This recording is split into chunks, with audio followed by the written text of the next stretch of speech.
Ito ang panahon na ang mga anak ng Diyos ay nasa lupa.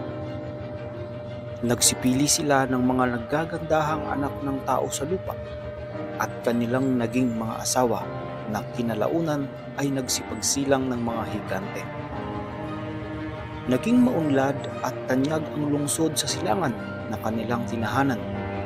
Tinawag iyon bilang lungsod ng Shinar, ang pinagmulan ng pangalang China. Sa pamamagitan nila ay nanakop ang mga silanganin sa malaking bahagi ng mundo dahilan ng paglala ng kasamaan sa lupa. Dahil sa pananakop na iyon, namatay si Cain na sinumpa ng Diyos. Kaya ang 7 ganti ay itinakda ng Diyos, gayon din ang kapanganakan ni Noe.